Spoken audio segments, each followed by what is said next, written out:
Welcome to the 88th episode of the Flip Learning Network podcast. I'm your host, Troy Cockrum.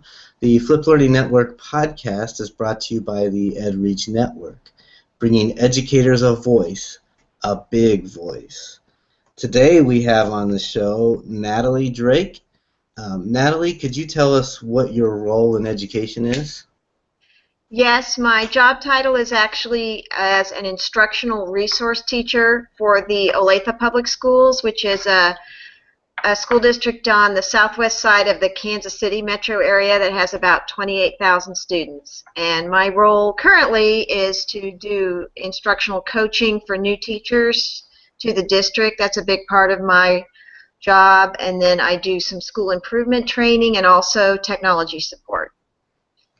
And the reason we wanted to bring you on the show is a lot of people, a lot of the listeners are getting excited for FlipCon coming up here June 23rd through the 25th. It's just outside Pittsburgh this year.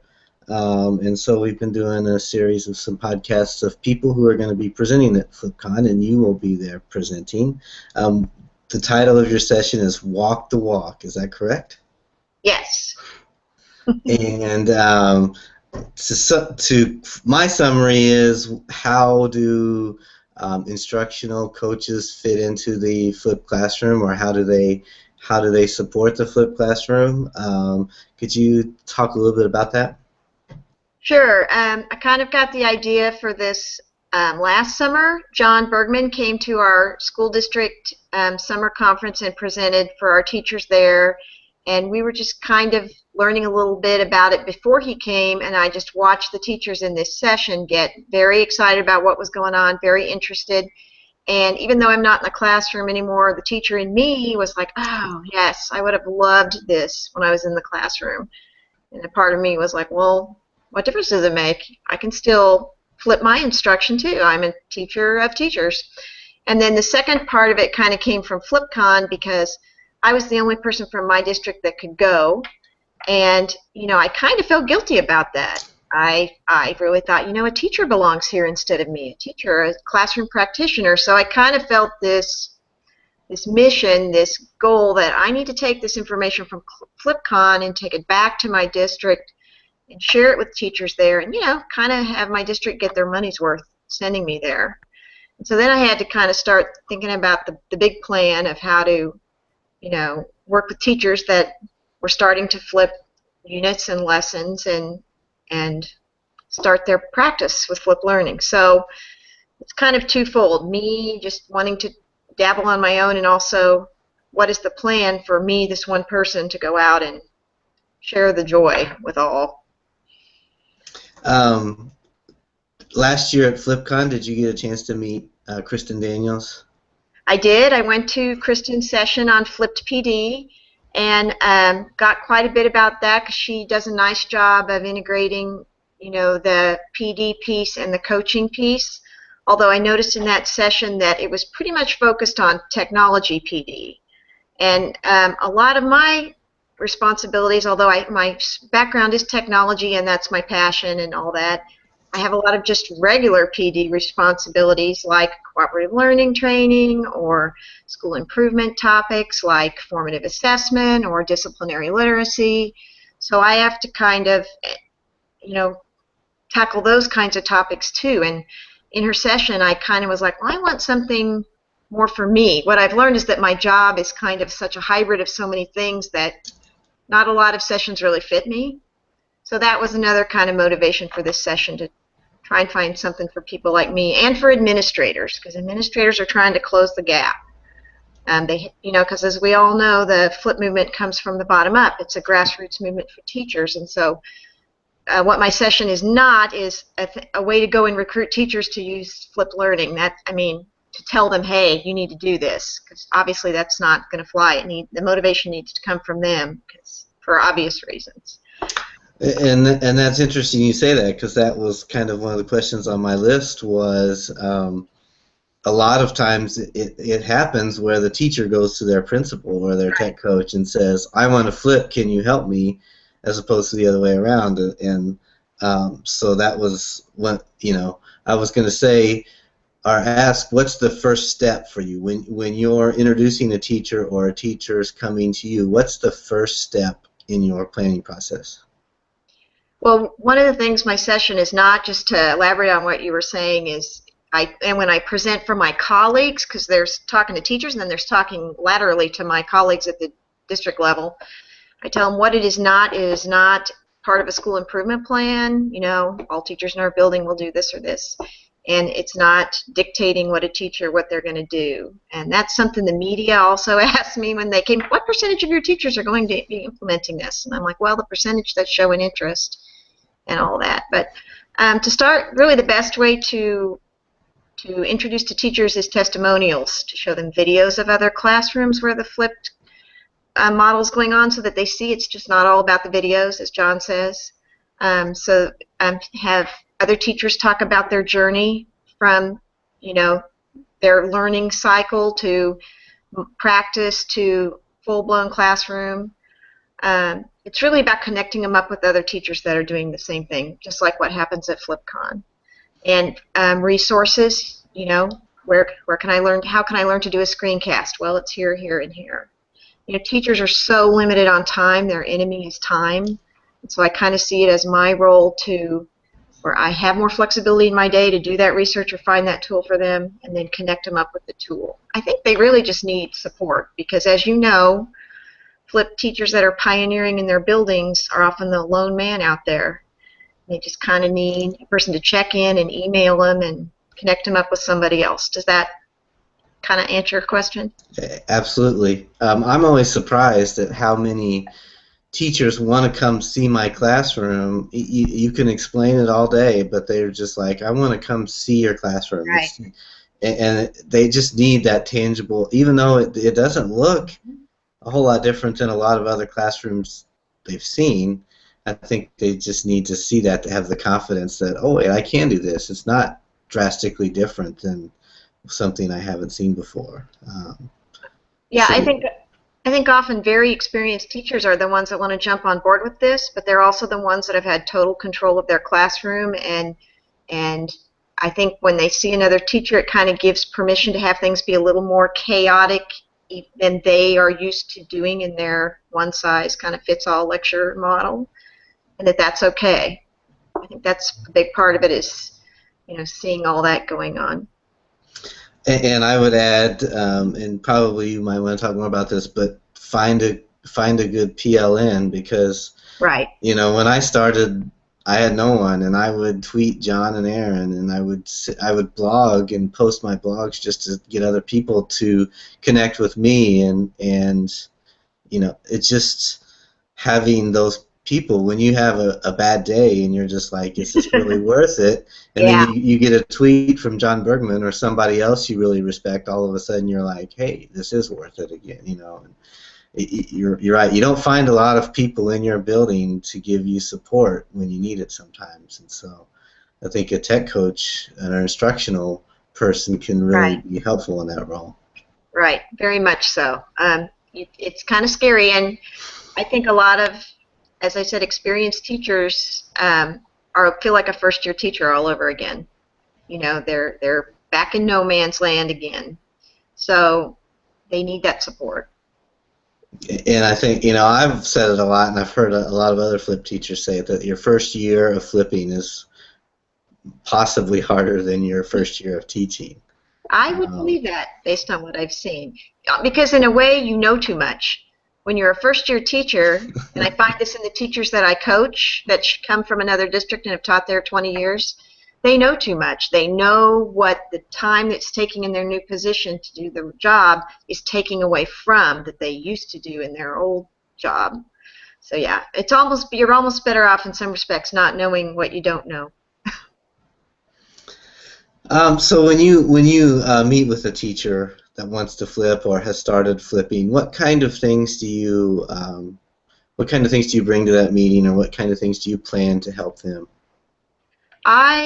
This is my first year kind of supporting people in this, and honestly I haven't done a lot of one-to-one coaching because people that have come forward to me often have kind of gotten started already. We're doing more building-wide things, like two of my buildings have a cadre. They call it their flipped cadre, and they meet every other Monday morning.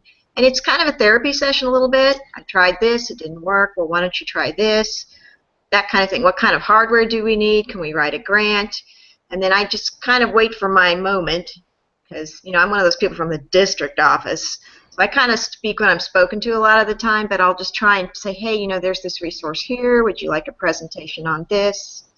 And then as the year unfolds, kind of separates the men from the boys in a way. And, you know, it's overwhelming for all of us when we get started. And some of them kind of step away and say, well, maybe not this year. It becomes a smaller core group.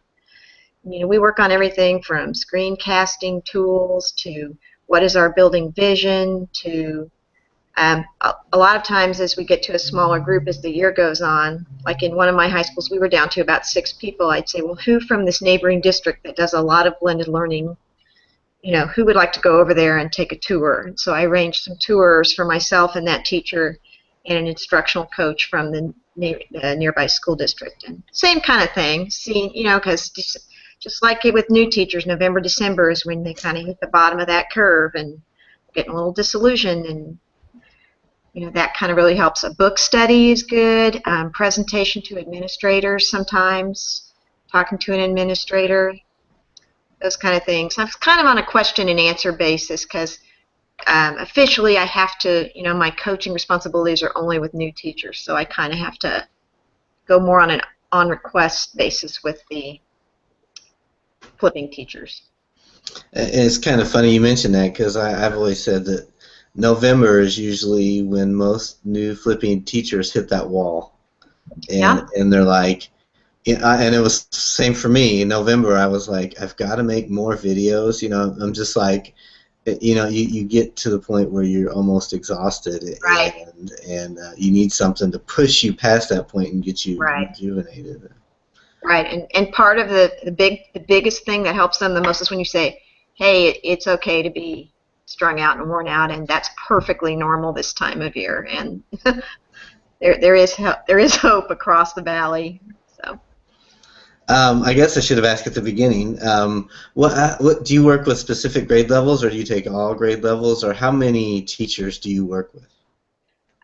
Well, in my new educator part of my job, I work with about 15 teachers. I serve 9 through 12 in a mainline high school, and then I also work with alternative education. So I work with those teachers, and we have a lot of alternative education options in our school district. They're actually very generous about that. So, and then the flipped thing, like I'm not assigned technically to junior highs, but because a principal requested I work with their cadre, I work with them. So overly long answer is mostly 6-12. I've been trying to find people in elementary to support with the flipped, and I'm having a little bit of a harder time.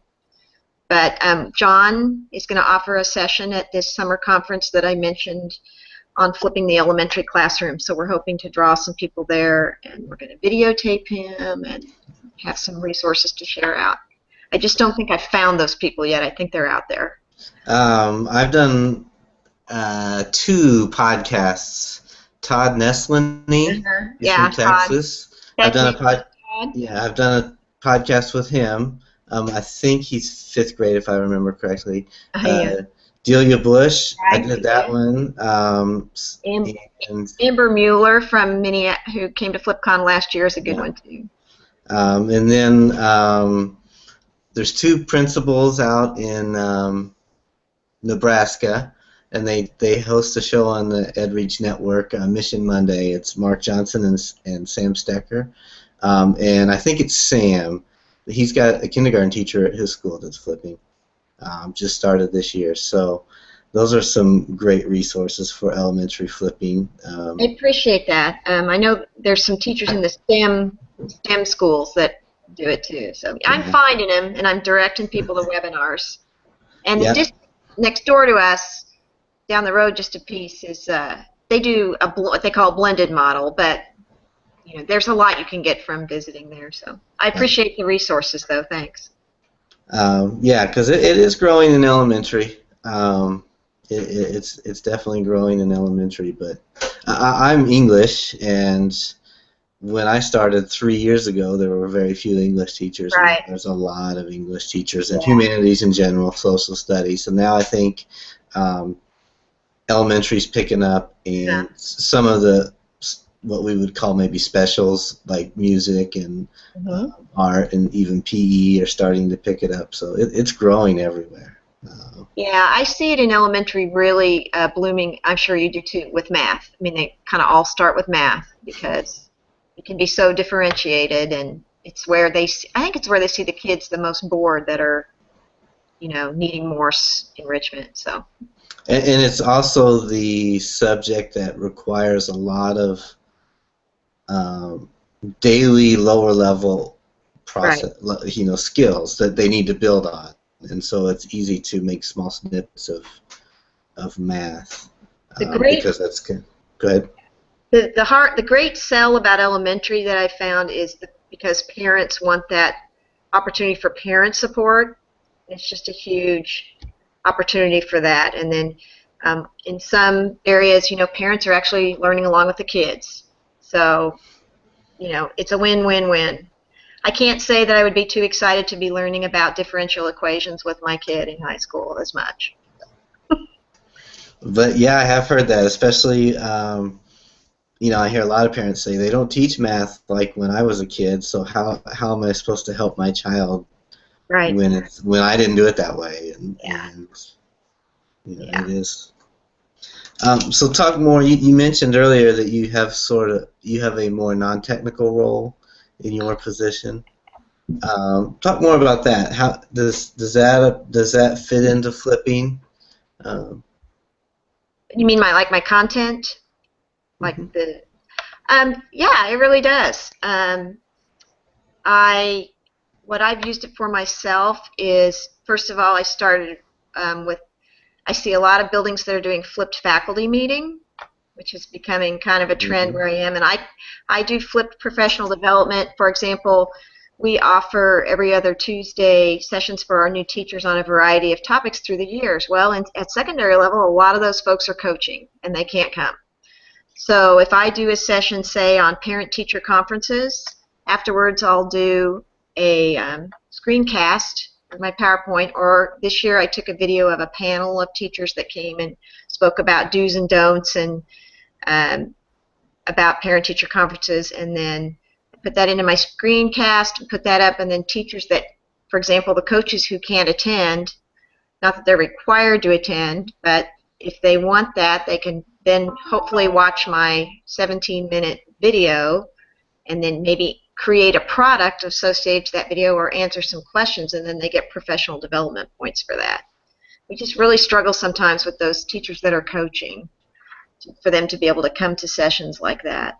That's one of the big, and then I do a pre-observation conference with all my new teachers, and we try and look for something different in each one. Like one of them might be on formative assessment. We want them to demonstrate some formative assessment techniques, and rather than saying that same session 13 times to my 13 teachers, or if I have several teachers with the same plan time, I create a video with kind of a definition of formative assessment, what are examples, things like that, and they can watch the video.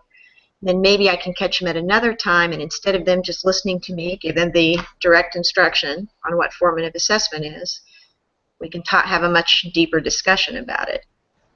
About, well, okay, what did you draw from the video? What was unfamiliar to you? Things like that. So. You're using flipped techniques to help teachers with things that could be totally unrelated to flipping, just to maximize your time. Yes, and theirs. Yeah, very much so. And when I did the presentation for my colleagues on, basics of flipped learning and had my teachers come in and do testimonials, I had a Google form. They each watched a video, one at elementary, middle, and high, depending on what area they supported, and they, answered, asked 2 questions about the video, submitted that on a Google form, and so they had to be the students, and be in a flipped situation. So, and of course, I was able to read that and do some data analysis and see what the trends were with the questions, just like the teachers do. That was a good exercise, and that's really important for people like me to do, because that's what it is for us, unlike you, the people out there in the trenches. It's kind of an exercise, and that's why the session's called Walking the Walk, because I think you can talk about it and you can learn about it, but you have to do it. You have to model it and see what the foibles are and see why sometimes your teacher at the end of the day goes, I don't know if I still want to do this. It's November. I just don't know. So you have to kind of walk that walk. And I agree. I think it's great to use some of the tools to show how they can be used, because sometimes that's the best way to sell them, is when teachers say, oh, you can use it that way, or that was so easy to do, and things like that. So you can really hook administrators and school district personnel sometimes with the practical side of flipping. For example, in Kansas, we had a lot of snow days this winter, a lot of them. And so a lot of trainings were missed, or meetings, and all of a sudden people have to be, they're making them up, and people have to be two places at the same time. And so and it's not exactly flipped, it's kind of just blended there, but if they can create their presentation on video and make it available, and as we all know, just like with students, sometimes the people that need the presentation the most aren't there that day. So they have no excuses. So. And I think it's interesting, because I feel like once you flip, rarely do I find a teacher that flips 100% of the time. But people going into flipping think, I've got to flip 100% of the time or I'm not flipping. And so when you differentiate between flipping and blended learning and things like that, I find that once teachers get into flipping, they become more open to a lot of different styles of teaching. Right. And your class evolves, and you just choose what's working best, whether it's flipping or not. Yeah, I tell people that almost all flipped or blended instruction is a solution to a problem, and it almost always starts with a frustrated teacher. And I know John has talked about this too. He's talked about how I only have 100% of my time, but I have 120% content to cover during that time. And that's a major problem. So they almost always do it to address a problem, or, I'm the only, because with budgeting and, school districts are really tightly staffed. Okay, I'm the only person in this position, and I'm assigned to 7 schools, and I have to have this done in 2 weeks and present at every building. Well, if you can create a video, perhaps that alleviates some of that stress.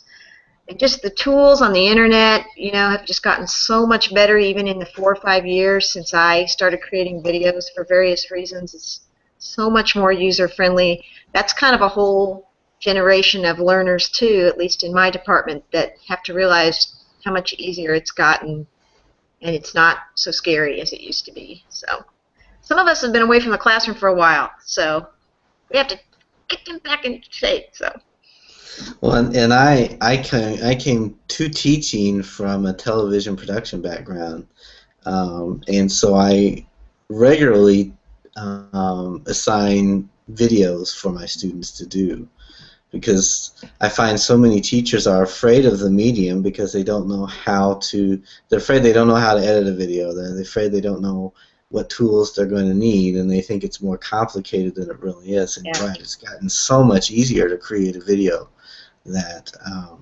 it's a medium that cannot be ignored because it's so powerful now, and teachers have to find ways to maximize it. So.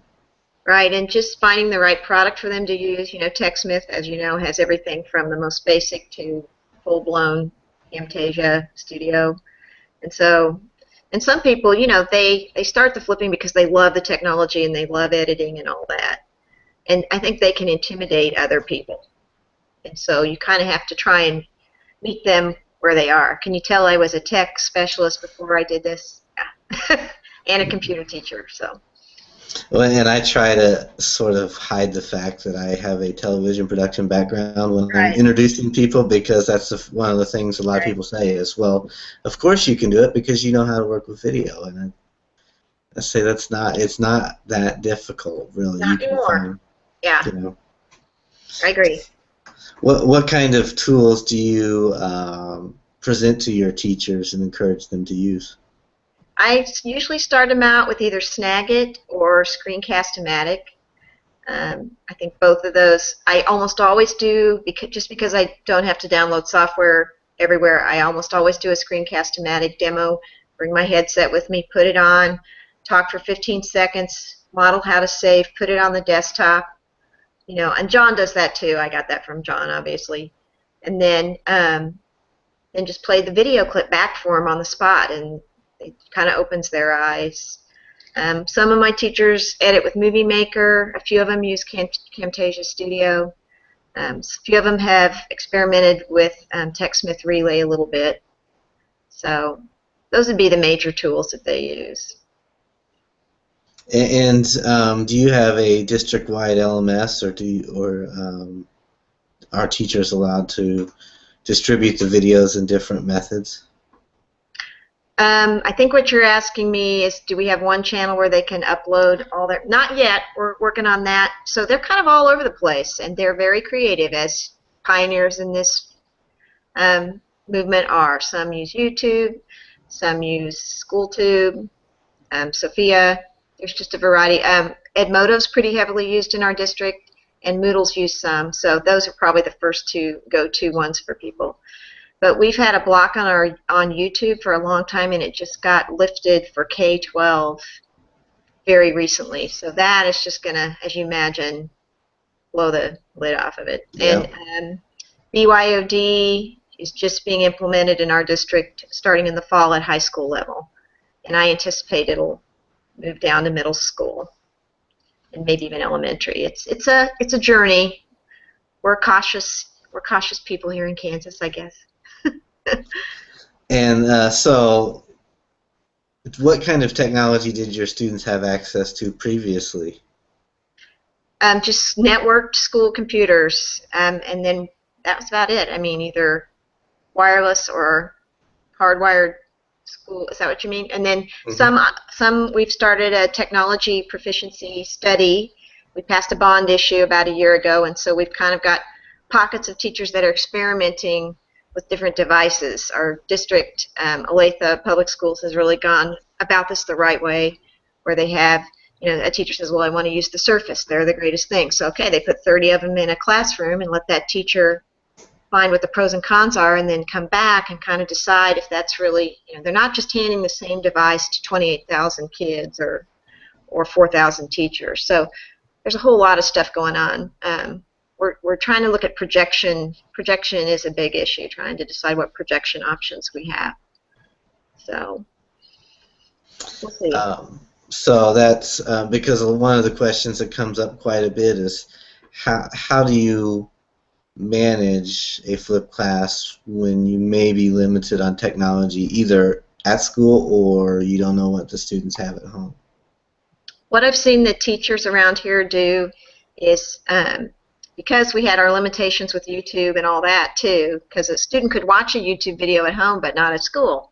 So my high school teachers will put it up on a site that will get through the filter, like SchoolTube, or they will put the file on a DVD so that it'll go home, and it's amazing how many PlayStations are out there, or on a flash drive and send it home like that. I know some teachers have even used old iPods like Todd does. I think Todd Neslony does that too. So that's kind of how they're handling it. And I tell them, I go, it's work. It's work to do that. And it takes time, and it just kind of comes down to teacher dedication. But I also tell them that students can be taught to do those kinds of things and create, copy files and put them on various and sundry things. So I'd say that's the majority of what's going on where we are. It'll be so interesting to see what BYOD brings. I think some people are worried about it, and I think it's going to just be great. I think 99% of their worries are not going to happen on that. And I found when I flipped my class that my students became much more flexible and much better at problem solving. For that reason, we would say, okay, we need to distribute this, or we need to watch this, or we need to do this, and it's not working the way we thought it was going to. Somebody figure out a way to make it work. Right. They have so much more time than we do to figure that stuff out. They have lots of time.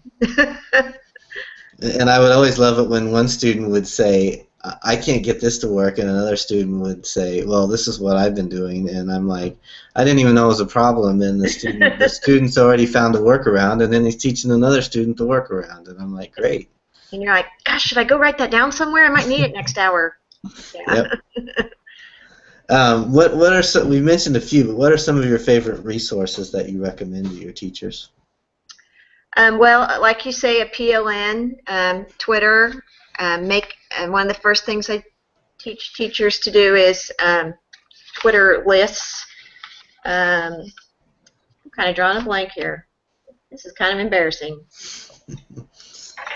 It happens. I always put them on John's book, Mm-hmm. his first book. I also have them look at Jason Bretzman's book. Articles. Are you talking more like tools, Yeah. or just Anything? Yeah, Jason Bretzman's book is Flipping 2.0. I have a chapter in that book, but there's a lot of good ones in that. I've just kind of started this compendium of stuff. Certain YouTube channels. I try and get YouTube channels or whatever, Sophia, whatever. Channels for different content areas. Like if I have a social studies teacher, I'll send them to Keith Hughes's YouTube page, or things like that. I send them to my own links. You have to. It's kind of a fine line too. You can overwhelm them pretty quick.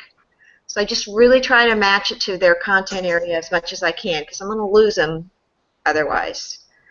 So. I find a lot of stuff is repeated as well. That you might find a great resource, and I'll find the exact same information on another website or someone else's blog. And if you send them to too many different places, they might keep reading the same thing and say, well, this is just the same thing, and give up. So you're right. One thing I do for my colleagues is I made my own tutorial of how to create a live video with a camera on a tripod and stand in front of it. I mean, very basic. And then how to do a screencast with a screencast of how to make a screencast, and have me in it. And so I'm like, if I can do this, you can do this. But sometimes that's just the best way to get them started is how to set up your camera, and what are the pros and cons of doing that versus the pros and cons of a screencast, because I think some people do a lot of really boring screencasts. And so I have some kind of do's and don'ts on that kind of thing. So I hope you mentioned too that you send them to my book. Your English teachers, that you send them to my book. Of course, Troy. I guess you need to tell me about your book. Is now the time to hear about your book? I've written a book. It's called Flipping Your English Class to Reach All Learners. So, okay. I didn't know that. Yeah, it's published by Routledge back in January. So. Well, congratulations. That's fantastic. It really is. So. A big part of my training too at the end is for my people to reflect and say, okay, can you flip a lesson? This is as an administrator or a curriculum director, and and like solving the problem. Okay, what are sessions that you do repeatedly that you have to do for several buildings? What are sessions that people have to access several times during the year? Like we do a lot of sessions on textbook, as part of our textbook rollout, or the elementary people do stuff on RTI strategies that a teacher might need any time of the year. Why are you reinventing the wheel? Create some videos for this. Can you create one video that maybe could be reused? Take care of yourself. Kind of make it about self-care a little bit and keeping your sanity. So that's, oftentimes that will be where they'll, okay, which which method works better for this, a screencast or the live video kind of thing. So.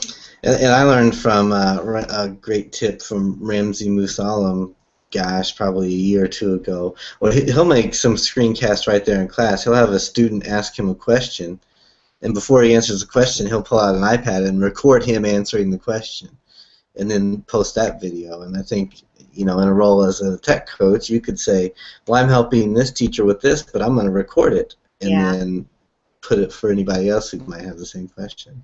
Yeah, that's a great idea. And it's so easy. Easy, easy, easy. So. It is. And you don't need all the bells and whistles. I know Camtasia has a lot of bells and whistles, but I always tell teachers, you don't need all those bells and whistles. Just people understand you're not a professional video maker, so they just want the content. One thing I plan to do in my session is show a little mini video clip of me at the beginning of the year where I can barely move. I'm so nervous. I'm really not a fan of the camera. And then one from the middle of the year and one from the end of the year where like my hair is all messed up. And the beginning of the year, the one I did at the end of the year would never have been acceptable to me. And then you just learn that you endear yourself to more and more people if you just relax and be yourself and not worry about that.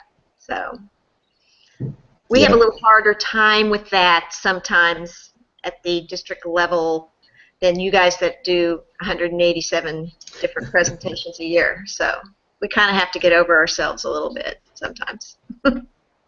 And the other thing I hear from teachers a lot is they'll be like, well, what will the students do with that video? Could they edit me into doing anything else? And I'm like, I suppose they could, but most students won't take the time to do that. They really don't care. Yeah. Yeah. Talking about building your PLN, how can my listeners find you? Do you blog? What's your Twitter? Things like that. I have a Twitter account, and it's Drake IRT. So that's really the best way to find me. I'm not really doing a lot of blogging right now. I'm kind of waiting to see where this journey takes me a little bit before I take the plunge on that. That's the best way to reach me, or I can always be emailed at ndrakeirc, that's Instructional Resource Center, so ndrakeirc at olathe.schools.org, and Olathe is spelled O-L-A-T-H-E. So always available in that way. That's really the best way to see me. And if you're going to be at FlipCon, definitely say hi to Natalie at FlipCon. There's a lot of great sessions this year. Yeah. And if you can't go in person, sign up online. I know a lot of people who their first introduction was the online, was watching some of the sessions online and realizing I need to go next year. So yeah, I think it made all the difference for the teachers in my district when I came back, that I just had a little more of a knowledge base. And when I came back, I told people, I said it was kind of like going to Woodstock. People were like, oh my gosh, they were just very passionate about the topic, and so much dialogue, and it was great. It was very inspiring for me, and I'm an old hand, so that was great. The first FlipCon I went to was in Woodland Park 4 years ago now, I think, and I wasn't even convinced I wanted to flip. Yeah. But we had some PD money available, and I was looking into it, so they sent me to Colorado, and it was the same thing for me. I was just like, every question I had, these people could answer, and they all were just so confident that it works, and it just kind of got me inspired to say this is worthwhile. We need to have a FlipCon in Kansas City because, it's centrally located and more people could go because it's cheaper to fly there because it's in the middle of the country. So we just need to start working on that. Well, I won't reveal publicly how they choose the places. Okay. But I know I haven't heard anything official for the next one. Obviously, they'll announce it at FlipCon coming up. So I haven't heard anything official. I know where some speculative places were, but there's always that possibility, but I don't know how likely that is. No pressure, Troy. It's okay. Well, thanks for your time. I think what you offer is definitely valuable for our listeners, not only to help facilitate conversations with maybe their own tech coaches, or if they're a tech coach or administrator themselves, how to facilitate those conversations. So okay, great. Thank you for taking the time to come on. You're welcome. Thanks for having me.